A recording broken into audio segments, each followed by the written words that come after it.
Igual, no importa, esperamos nomás que esté, dejamos todo listo ahí grabando. Ahí está. Es el mismo de siempre, no sé si alguna vez lo te mandaron. Es el mismo link de todas las clases.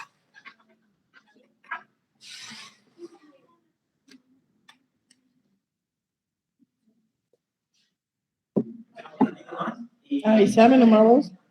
Largamos. Sí. Ya. Avísame. Mejor si están apagadas las luces.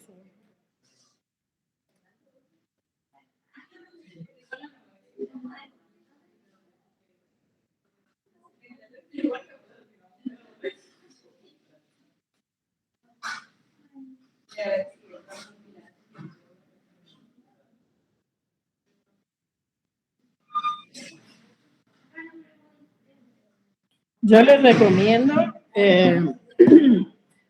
no les voy a hacer ninguna pregunta, no se preocupen, les recomiendo que vengan más adelante para que vean mejor, porque en radiografía estando lejos no sirve de mucho, así que vengan nomás, ni les miro.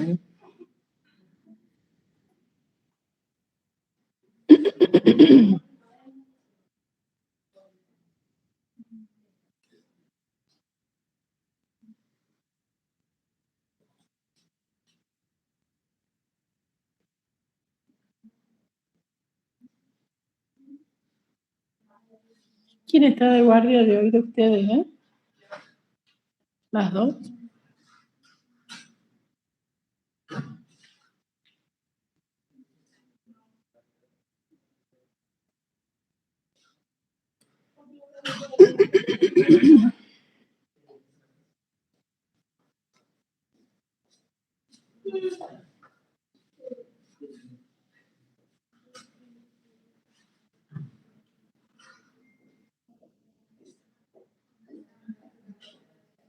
Hola, Samantha.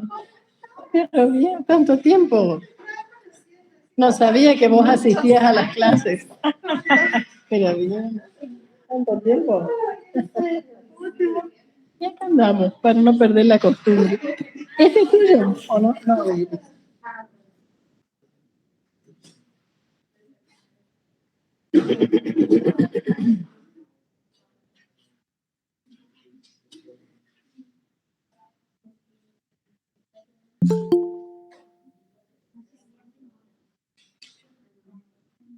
no hace falta que anoten nada, porque si la clase va a estar grabada, es mirar, mirar, mirar, mirar, mirar, nomás para reconocer las estructuras.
¿Empezamos?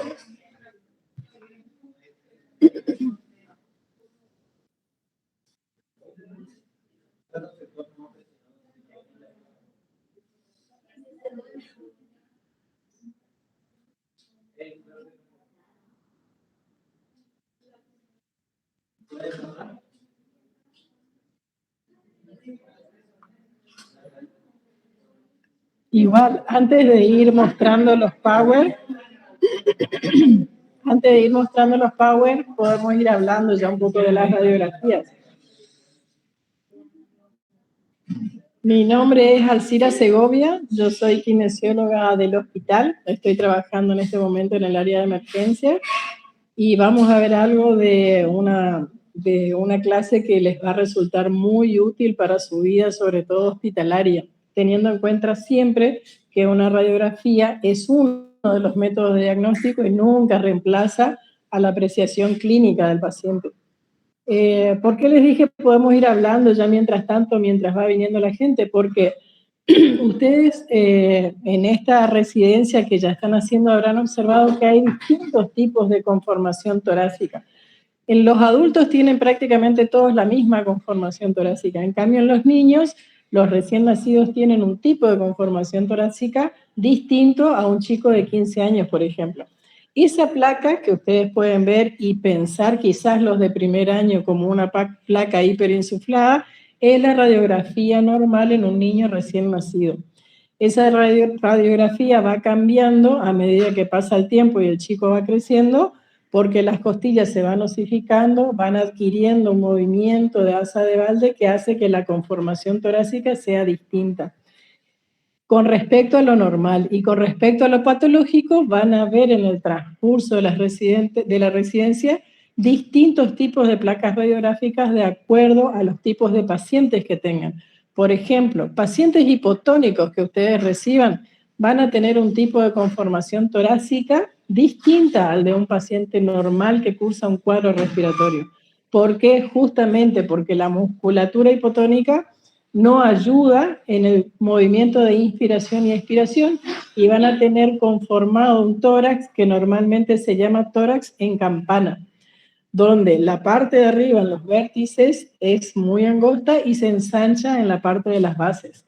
Ese tipo de tórax en campana es muy observado en los chicos que tienen patologías de cualquier tipo hipotónicas. Así como en los pacientes asmáticos o en los EPOC van a ver otro tipo de conformación torácica que es el tórax hiperinsuflado. Ya desde los vértices el tórax aparece hiperinsuflado y los espacios intercostales aumentados. ¿Tienen más o menos idea? ¿Alguno ya vio algún tipo de esta placa o algo por el estilo? ¿O nada todavía?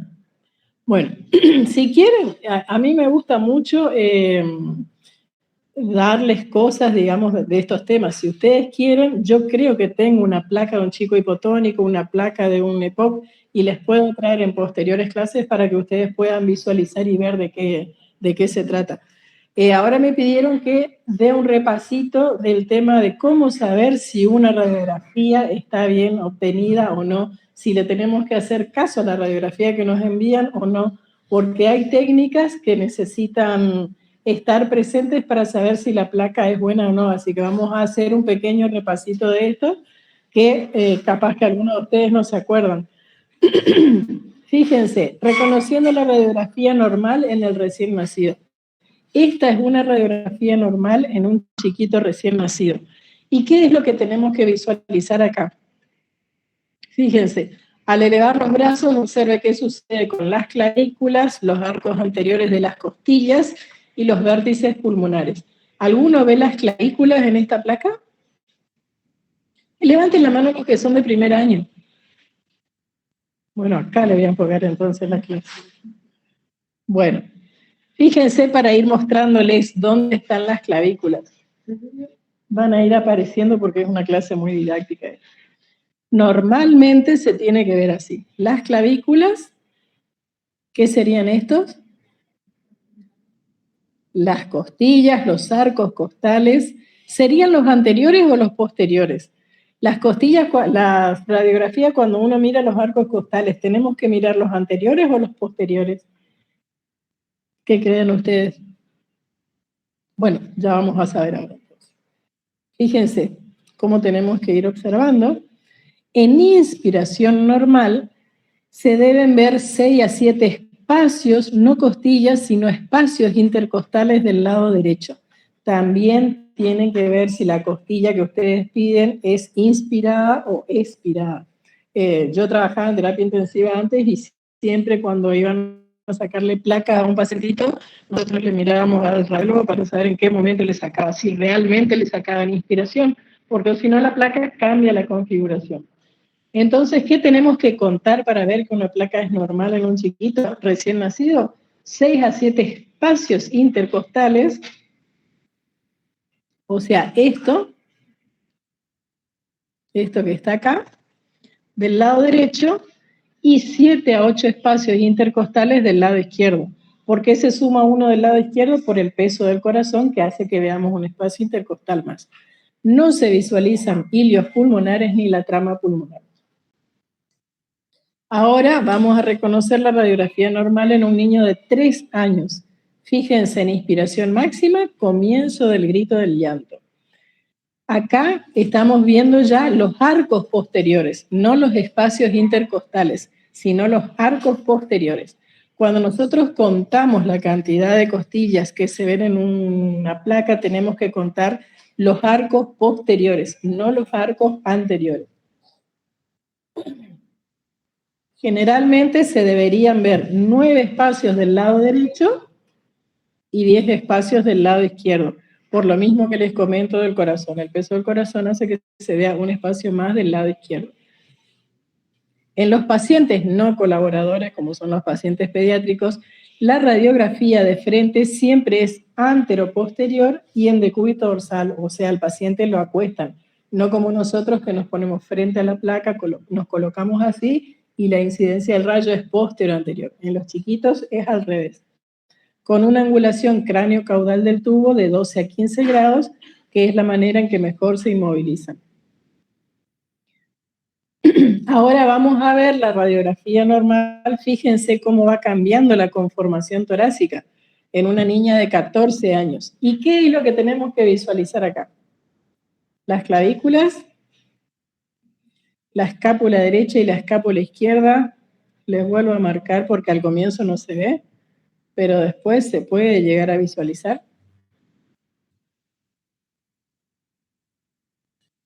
La tráquea, la bifurcación traqueal. Esto es muy importante tener en cuenta para los que rotan en terapia intensiva, porque sirve para saber si el tubo endotraqueal está lo suficientemente introducido, o más introducido, o menos introducido.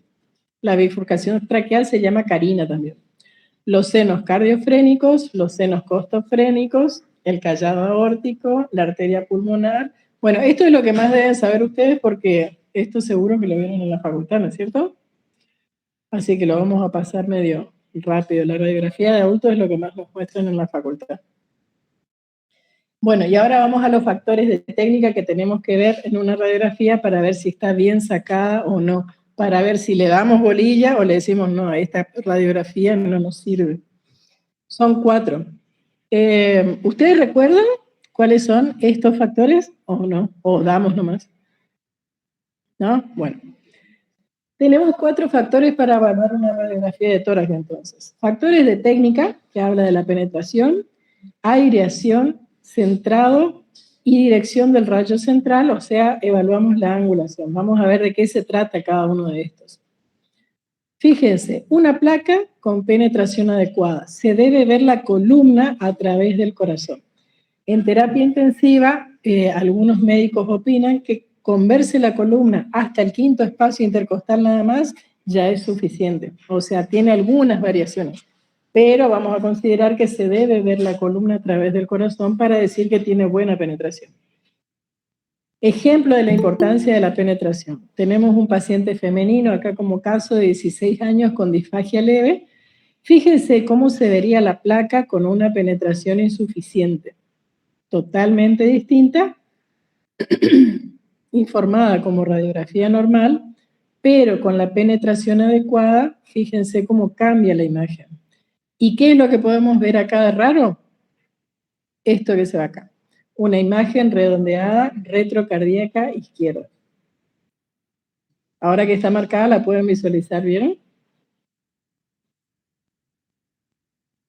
Bueno, a raíz de eso se hacen complementación de imágenes. La paciente tenía disfagia leve. Fíjense cómo se ve en una radiografía de perfil. Y en una tomografía con contraste se observa una imagen quística paramediastinal inferior izquierda. El diagnóstico que se hizo fue de un quiste broncogénico paraesofágico.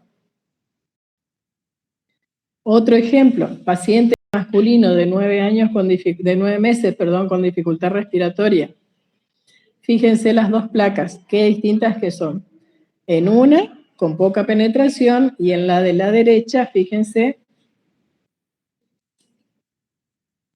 cómo se puede ver una masa redondeada paravertebral retrocardíaca izquierda. El diagnóstico que se hizo fue de neuroblastoma paravertebral dorso-lumbar. En la primera parecía un simple derrame pleural. O sea, por eso es la importancia de la penetración. Bueno, seguimos. Error por baja penetración. Si la placa tiene baja penetración, hemidiafragmas y bases pulmonares no son visibles con claridad. Tampoco la silueta cardíaca y la trama pulmonar puede aparecer más prominente y opaca de lo que es realmente. Más de una vez van a ver este tipo de placas, así que es importante que sepan decir muchas veces, no, te pido otra de vuelta porque esta no me sirve. ¿Quedó claro el tema de la penetración entonces? ¿Hasta dónde, qué es lo que tenemos que ver para decir que está bien inspirada? Muy bien. Si van a terapia intensiva, por ahí les piden hasta el quinto espacio intercostal. Bueno, vamos a ver ahora inspiración correcta. En una excelente inspiración son visibles 10 arcos posteriores de costillas del lado derecho. En muchos pacientes hospitalizados se ven solo 9. En ciertas ocasiones puede ser necesario efectuar una placa en expiración que debe pedirse específicamente, por ejemplo, cuando se sospecha de un cuerpo extraño. En emergencia, cuando reciben pacientes con antecedentes de haberse broncoaspirado alguna semillita, que hay algunas épocas en las que es muy frecuente, es muy útil pedir una placa radiográfica en expiración. Ya vamos a ver. Fíjense, en una inspiración debe verse esto. Arcos anteriores versus los posteriores. Ahora vamos a ver. Los arcos posteriores de las costillas se ven más nítidos en la radiografía de tórax. Corren más o menos horizontalmente. Los arcos anteriores son más difíciles de ver, corren más o menos en un ángulo de 45 grados cráneo-caudal. Por eso, cuando ustedes cuentan las costillas, tienen que contar los arcos posteriores, no los arcos anteriores, porque los arcos anteriores se inclinan 45 grados y se pierde muchísimo. Los posteriores son los que se cuentan. Epa, se me fue la placa de la inspiración. A ver.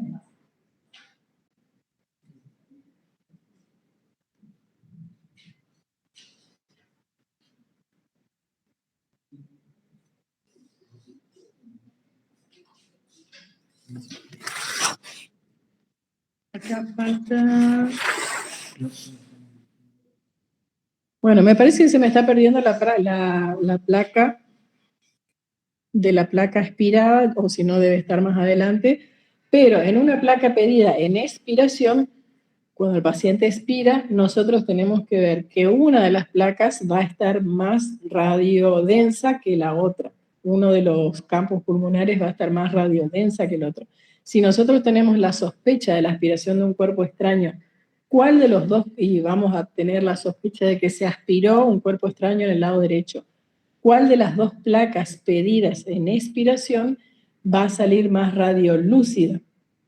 ¿Y cuál más radiodensa? Si yo estoy sospechando que se aspiró un cuerpo extraño. Exactamente. Entonces, ¿qué color se vería en el campo pulmonar donde se aspiró el cuerpo extraño? Más oscuro, ¿por qué? Muy bien. Yo siempre hago esta pregunta porque a veces piensan que se ve más radiodenso, como está un cuerpo extraño, digamos, ahí. Pero no, es como vos decís, porque ocurre un mecanismo valvular, el aire entra, se permite el ingreso, pero no puede salir. Entonces, el lado donde está el cuerpo extraño va a aparecer siempre más radiolúcido. Si encontramos la placa, bien. Si no, está respondido eso. En inspiración correcta, entonces, se deben ver 10 arcos posteriores del lado derecho. En cambio, en una mala inspiración, fíjense, la pobre inspiración no permite opinar ni sobre el espacio alveolar ni sobre el intersticio por el riesgo de interpretar falsas imágenes. Ahí parece como que está re sucia la placa y sin embargo lo que ocurrió fue una mala técnica. Dramáticas diferencias en el mismo recién nacido, tanto en expiración máxima como en inspiración máxima. Fíjense cómo cambian las dos radiografías si solicitamos en inspiración y si nos sacan en expiración. Parece que tiene una reverenda cardiomegalia en la placa de este lado y sin embargo es una placa expirada. ¿Vieron? En una placa expirada no pedida es mejor no opinar, como dicen. Bueno, ejemplo de la utilidad de una radiografía en expiración. Acá está el ejemplo. En inspiración máxima, fíjense cómo se ve la placa del lado izquierdo, pero como se sospecha la aspiración de un cuerpo extraño, es muy frecuente en ciertas épocas en emergencia. Creo que en época de verano suele ser que aparecen y aparecen los aspirados con las semillitas. Sospecha la aspiración de un cuerpo extraño y entonces la placa de la derecha, fíjense cómo aparece. El enfisema se da a nivel del lado derecho, por lo que ya dijimos, el aire entra, pero por un mecanismo valvular no puede salir, entonces la placa sale. Para estos casos es útil pedir una placa en expiración. Vamos al tercer factor ahora, centrado correcto, la placa no tiene que estar rotada. ¿Y cómo sabemos eso? Porque la línea de las apófisis espinosas es equidistante de la extremidad interna de las clavículas. Y ahí les muestra el ejemplo. La extremidad interna de las clavículas tienen que estar a la misma distancia de la apófisis espinosa de las vértebras.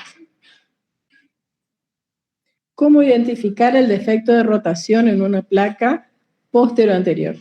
Si las apófisis espinosas están más cerca de la clavícula derecha, el lado derecho del paciente está más adelantado. Quiere decir que la placa salió así. No salió bien centrada, sino que no salió bien rotada, sino que salió así. Si las apófisis espinosas están más cerca de la clavícula izquierda, el lado izquierdo del paciente es el que salió más adelantado. Por eso tienen que estar equidistantes de las clavículas. Vamos a ver ahora el efecto de la magnificación. En el adulto y en los niños mayores, en la radiografía postero-anterior, el corazón está más cerca de la placa, o sea, si esta es la placa, ya me saca así, el corazón está más cerca de la placa, por lo que la magnificación es menor.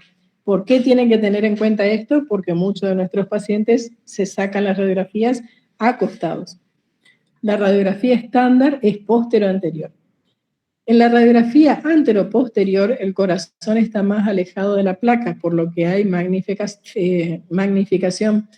Y las radiografías con portátil, que hay en algunos sectores, por lo general son antero-posteriores. Entonces eso hay que tener en cuenta, el efecto de la magnificación. En el niño pequeño, la radiografía estándar, como saben ustedes, es antero-posterior en decúbito dorsal, porque no es colaborador, con angulación cráneo-caudal. Es la manera eficiente de mantenerlo inmovilizado y bien centrado. Y en cuanto al área cardiovascular, como ya se sacan acostados y eso aumenta el tamaño cardíaco, lo que se tiene en cuenta es lo que dice acá, la relación cardiotorácica, que algunos de ustedes ya lo habrán estudiado y es eso lo que hay que evaluar al momento de ver la radiografía. Vamos a ver entonces, antero-posterior versus postero-anterior. Fíjense la diferencia entre las dos placas. En la de la izquierda tenemos antero-posterior con portátil, angulación lordótica, el corazón parece más grande de lo que es. El mismo paciente en la sala de rayos en la placa de la derecha en posición postero-anterior erecta.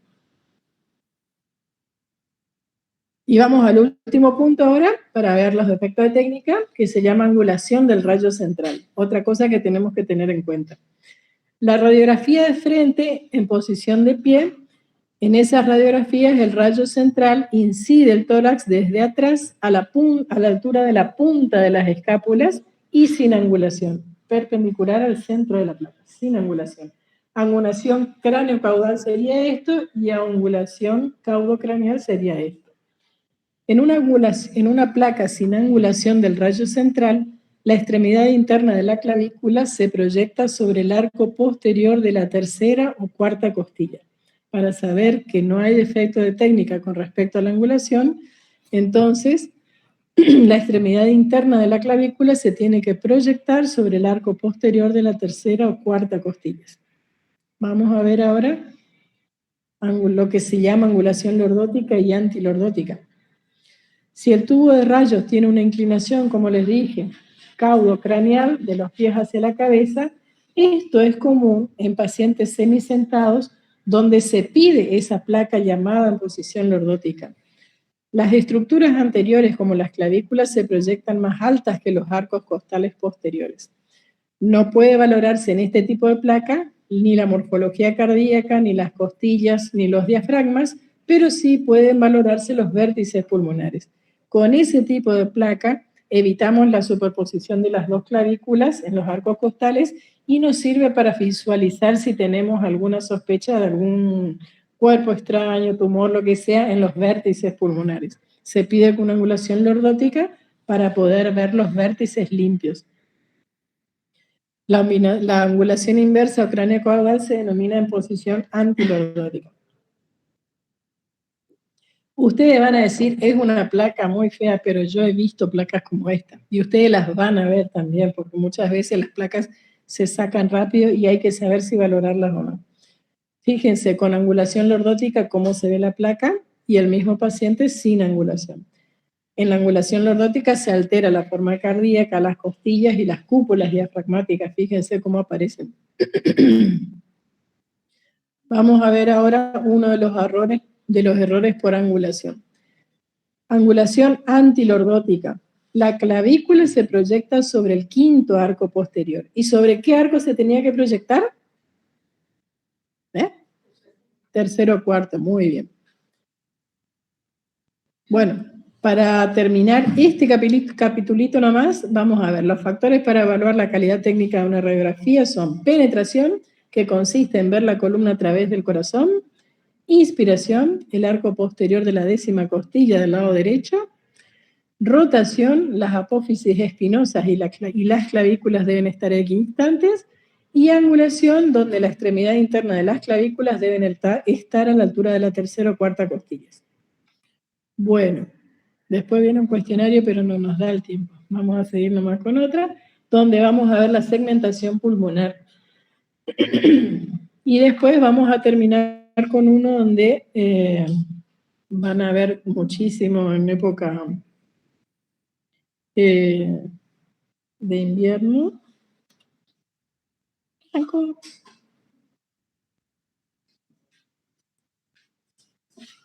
No avanza. Ahí está. Esto es todo teórico, así que no vamos a ver. Ah, no, pero acá me abrió la última parte. No, este no era. Segmentación.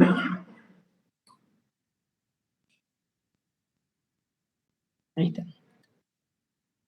Cuando vamos a interpretar una radiografía de tórax, tenemos que tratar de recordar siempre lo que hay adentro. Fíjense. En el pulmón derecho tenemos en una radiografía de perfil la cara externa y la cara interna. ¿Qué es lo que tenemos que considerar? ¿Qué es lo que tenemos que ver acá? Fíjense por dónde pasa la cisura oblicua. ¿Se acuerdan ustedes cuántos lóbulos tiene el pulmón derecho? ¿Cuántos? Las quines, ¿cuántos tienen? ¿Cuáles son? Muy bien, tenemos 3 lóbulos en el pulmón derecho, superior, medio e inferior. Hay una cisura grande y una cisura pequeña. La cisura grande se llama cisura oblicua. Fíjense cómo se ven en una radiografía de perfil. Y después tenemos la cisura horizontal, que es más pequeña, que hace poco hubo una placa en un chiquito de emergencia donde estaba reforzada la cisura, que después de esta clase espero que les puedan interpretar bien. Les puedo mostrar, porque me acuerdo todavía del chiquito. Vamos a ver cómo están separados los lóbulos y los segmentos pulmonares. Fíjense, vamos a ver el lóbulo superior. Fíjense dónde se encuentran los segmentos. En el lóbulo superior tenemos un segmento apical, un segmento axilar anterior y un segmento axilar posterior. Muchas veces las neumonías o las atelectasias son de un segmento, no son de un lóbulo. Por eso se ven tan confusas muchas veces en la placa. No ocupan todo un lóbulo, ocupan un segmento. Después tenemos el lóbulo medio, que tenemos un segmento interno, fíjense cómo se ve por la cara interna y por la cara externa de la imagen, y un segmento externo. Y por último tenemos un lóbulo inferior que tiene 5 segmentos. El apical, el cardíaco, el basal anterior, el basal externo y el basal posterior. Así más o menos están ubicados dentro de una placa radiográfica de perfil. Los segmentos y los lóbulos del pulmón derecho. Vamos a repasar. Lóbulo superior entonces tiene segmento apical, segmento axilar anterior y segmento axilar posterior. El lóbulo medio tiene un segmento interno y un segmento externo. Y el lóbulo inferior tiene un segmento apical, cardíaco, basal anterior, basal externo y basal posterior. ¿Cómo yo reconozco si hay una imagen patológica entre el segmento interno del lóbulo medio, que estaría al lado del corazón, y el segmento basal externo o segmento cardíaco del lóbulo inferior? Si los dos parece que están al mismo nivel. Uno está adelante y otro está atrás. El del lóbulo medio está adelante y el segmento del lóbulo inferior está atrás. ¿Cómo reconozco en la placa? Es una manera sencilla, con algo que ya les habrán enseñado en la facultad. Los segmentos que se encuentran en el mismo plano hacen que se borren las estructuras. Ese es el signo de la vela, ¿puede ser? ¿O cuál era? Ese. Cuando están en el mismo plano, se borran las estructuras. O sea que si ustedes ven que no pueden visualizar la cara externa de la parte externa del corazón porque está borrosa, quiere decir que la patología, la neumonía, la telectasia, lo que sea, está en el mismo plano. Entonces estaremos hablando de lóbulos medios. Si pueden visualizar la silueta cardíaca y se ve una imagen borrosa, pero se visualiza bien el borde cardíaco, quiere decir que estaríamos hablando de alguna patología en el lóbulo inferior, que es el que está detrás del corazón. Para eso sirve ver los segmentos pulmonares. Bueno, diferentes denominaciones y muchas variantes anatómicas. Ahora vamos a ver el pulmón izquierdo, la cara interna y la cara externa. Así se vería la cisura oblicua.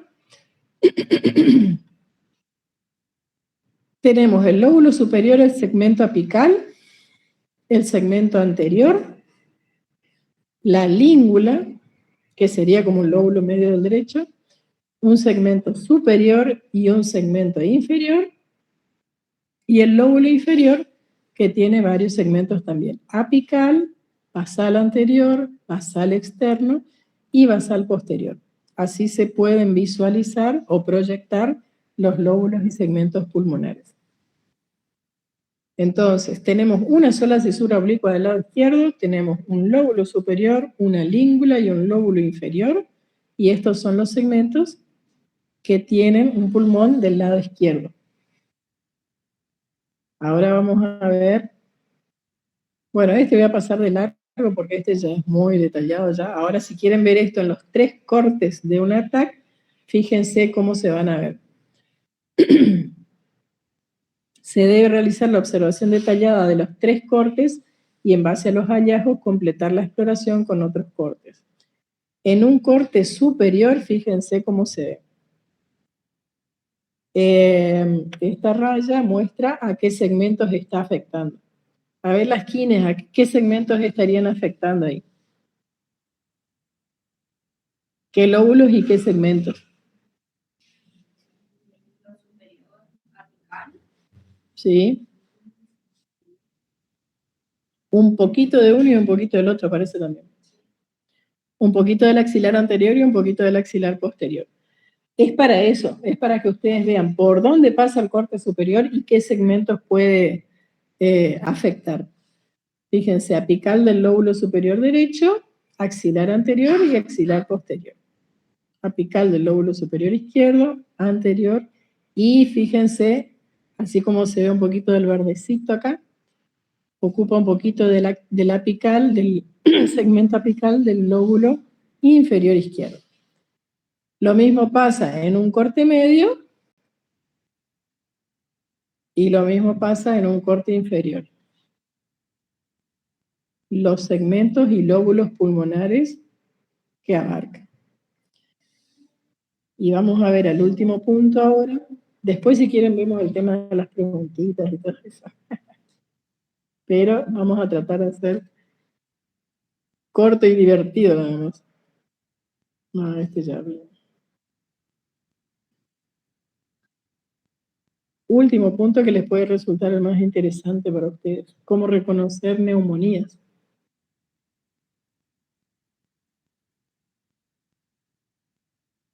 ¿Tarda nomás para abrir?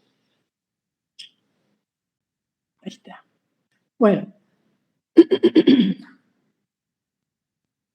Después queda pendiente una clase de diferencia entre neumonía y atelectasia que va a estar muy buena también.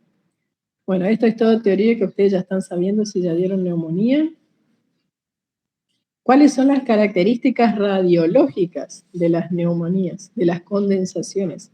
Opacifican lóbulos o segmentos respetando los límites anatómicos, respetan el volumen pulmonar o lo aumentan, mantienen las cisuras en su sitio o las desplazan hacia afuera, ocupan lugar las neumonías, a diferencia de las atelectasias donde hay retracción.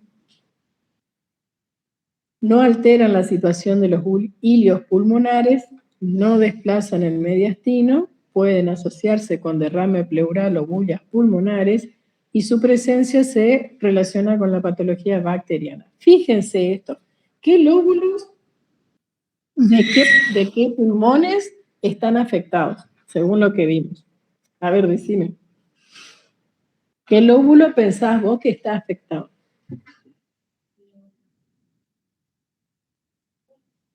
¿Superior de qué lado? Muy bien. Fíjense, el lóbulo superior del lado derecho. Fíjense, solamente ocupa el lóbulo superior y parece que está ocupando casi todo el pulmón. Sin embargo, está ocupando solamente el lóbulo superior. Si ustedes vieron una imagen de atelectasia del lóbulo superior derecho, la imagen va a ser la mitad de esa imagen, de esa radiocondensación, va a ser la mitad. O sea, hay diferencia entre una imagen de neumonía y una imagen de atelectasia. Hoy vamos a ver la de neumonía y después vamos a diferenciar con las de atelectasia. Esta es una imagen muy frecuente. ¿Algunos de ustedes los de años posteriores ya vieron alguna imagen parecida?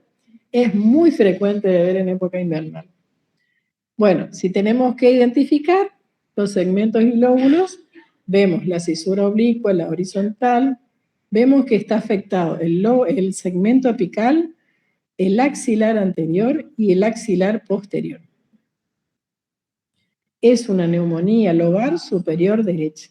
Es una imagen típica de neumonía. Ahora vamos a ver esto. ¿A quién le puedo preguntar qué cree que es? O no le pregunto a nadie, ¿no? Fíjense, en la placa de frente, cómo se ve la imagen, y en la placa de perfil, buscando dónde está la condensación, encontramos que está acá. Es en un segmento nada más del lóbulo superior. Generalmente acá no se pide la placa de perfil, ¿eh? No, es raro que pidan, o sea que nos tenemos que quedar, dejen en su memoria la imagen de la radiografía de frente, cómo se puede ver. También es una neumonía, pero de un segmento. Entonces, es una neumonía segmentaria axilar posterior derecha. Después vamos a ver por qué no es una atelectasia, porque por ahí muchos suelen decir, esta es una atelectasia y necesita kinesio. Otra imagen, fíjense. ¿Es una neumonía lobar derecha parcial? ¿Sí o no? ¿Qué dicen ustedes? Parcial sería que no ocupa los 3 segmentos. ¿Por qué? Porque hay algo de radiolucidez por ahí, ¿eh? No se ve todo blanco. Interpretación razonada. Veamos las cisuras derechas. Cisura oblicua, cisura horizontal, y fíjense por dónde está pasando la imagen acá de radiodensidad. Es esto que se ve acá. ¿Ven? Y ahí está ocupando más de un espacio, parece. Condensación del segmento axilar posterior y condensación del segmento apical del lóbulo inferior. Ocupa 2 segmentos pulmonares. La imagen entonces en una radiografía de frente se verá como esta que ustedes ven acá a la izquierda. Atelectasia del segmento apical del inferior también. Bueno, no vamos a ver ahora atelectasia, vamos a verlo después. Analicemos la imagen, a ver qué pasa. Bueno, si analizamos la imagen, vamos a ver que el mediastino, bueno, no, porque esto es atelectasia, les va a confundir, sigo de largo nomás. Vamos a ver otra imagen.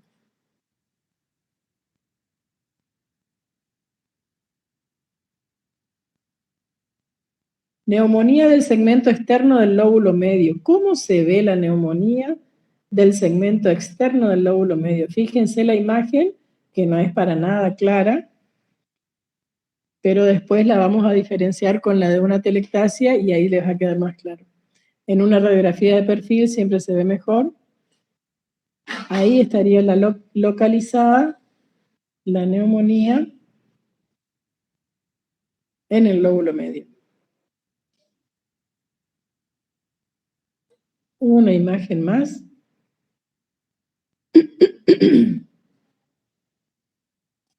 Vamos a la radiografía de perfil. ¿Se puede ver la zona de condensación ahí? Fíjense. Segmento oblicuo, ¿eh? Muy bien. Neumonía segmentaria apical inferior derecha. Vuelvo otra vez a este puntito para que vean cómo se ve la neumonía del segmento apical del lóbulo inferior derecho. Se ve como una imagen redondeada. Y acuérdense siempre que las imágenes de la neumonía siempre ocupan espacio, no se retraen. En un buen centro por ahí hacen placa de perfil, pero acá en los hospitales generalmente no se utiliza ese estudio complementario. Bueno, y esta creo que es la última imagen. ¿Qué se ve acá? ¿Qué lóbulo creen ustedes que está afectado? ¿Derecho o izquierdo? Izquierdo, superior o inferior. Teníamos el superior, la língua y el inferior, ¿se acuerdan? ¿El inferior? Bueno, vamos a ver. Neumonía del lóbulo inferior izquierdo. Cisura oblicua, el segmento apical está libre. Y fíjense cómo se ve la imagen.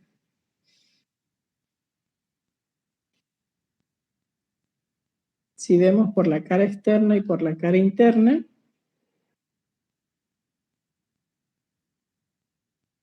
todo esto es lo que está ocupado. Basal anterior, basal externo y basal posterior del lóbulo inferior. Y el segmento apical del lóbulo inferior está libre. Es una neumonía de los segmentos basales del lóbulo inferior izquierdo. ¿Quieren que vuelva para atrás o seguimos nomás? Bueno, vamos a ver este otro ejemplo, penetración insuficiente. Es difícil la visualización retrocardíaca, pero con penetración adecuada puede verse esta imagen. Esta es una imagen muy frecuente de ver también. La carpita detrás del corazón es una imagen muy frecuente. Sobre todo en terapia intensiva, donde los pacientes están todo el tiempo acostados boca arriba. Neumonía del segmento basal posterior del lóbulo inferior izquierdo. Es importante valorar la técnica correcta para poder hablar de lo que se ve en la imagen. Y ahora vemos otra, opacidad retrocardíaca. Si existen dudas, se hace el de perfil y ahí se localiza la imagen. Esta también es una radiografía bastante frecuente de ver. Fíjense, esto es muy frecuente de ver en las neumonías. Y fíjense, como le dije, cómo está marcado el borde cardíaco. Quiere decir que la imagen de neumonía está detrás del corazón. En la radiografía de perfil se puede ver neumonía del segmento basal posterior del lóbulo inferior izquierdo. Ahora cuando vean esta imagen así, ya tienen posta ya. ¿Dónde está la neumonía? Segmento basal posterior del lóbulo inferior izquierdo. Es muy frecuente, ¿viste? Bueno, y ahí con eso terminamos. No hacemos preguntas porque se duermen después cuando uno le empieza a hacer las preguntas. Si quieren, después habrá una próxima clase donde es muy importante valorar la diferencia entre neumonías y atelectasias, para que uno sepa cómo abordar al paciente, que es distinto si tiene atelectasia o si tiene neumonía. Y bueno, con esto dejamos por hoy, porque como decía mi abuela, sermones cortos mueven los corazones, sermones largos mueven los traseros. Así que terminamos por hoy entonces. ¿Alguna pregunta, alguna duda? ¿Alguna pregunta que quieran hacer? Depende de la ubicación de la neumonía. No hay tratamiento genético dentro de los óvulos del mismo tratamiento. Le voy a dejar esa respuesta que te conteste la jefa de residentes, Luciana, que ella te va a poder dilucidar el tratamiento kinésico. Nosotros tenemos posiciones de drenaje específico que nos enseñan en la facultad, así que pero ella te va a responder.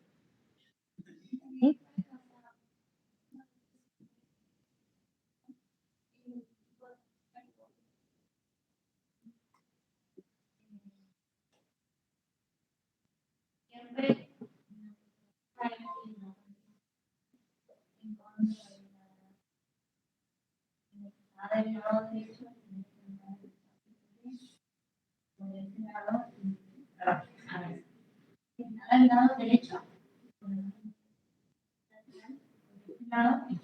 Y de arriba encontrar Lo que se busca es que la gravedad actúe. Aunque hace poco leí un artículo donde dicen que las posiciones de drenaje en los pacientes pediátricos ya no funcionan. Sí, hay un artículo nuevo donde dice que en pediatría no funciona, en adultos sí, pero en pediatría no, porque son muy chiquititos los bronquios como para producir drenaje. Siempre hay artículos nuevos y eso es lo nuevo ahora. Pero se usan posiciones de drenaje para favorecer la acción de la gravedad. O sea, en chicos de 15 años se hace perfectamente, en chicos de 10 años también. ¿Viste? Por ahí chicos de meses no tiene sentido, digamos. Pero sí, de acuerdo a los segmentos pulmonares afectados, hay distintas posiciones de drenaje. Y también de acuerdo al estadio de la neumonía, porque acordate que el accionar kinésico solamente funciona en el último estadio de la neumonía, en el cuarto estadio, que es el de resolución. Porque en los 3 primeros está la etapa de hepatización, no vamos a lograr nada ni con el drenaje, le vamos a poner más hipoxémico, etcétera, etcétera. Cuando está en resolución, ahí sí podemos hacer todo con esa neumonía. Bueno, ¿alguna otra pregunta? ¿No?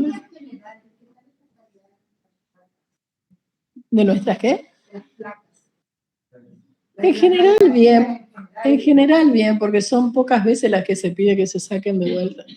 Sí. Bueno, un 80% te podría decir 80, 85%, no hace falta pedir de vuelta, pero siempre hay alguna, viste, que por ahí sale, pero son las menos. En general se pueden valorar, se pueden usar para valorar, digamos, un estado. Así que, bueno, ¿alguna otra pregunta? ¿No? Nada, no quedan menos. Aprovechen.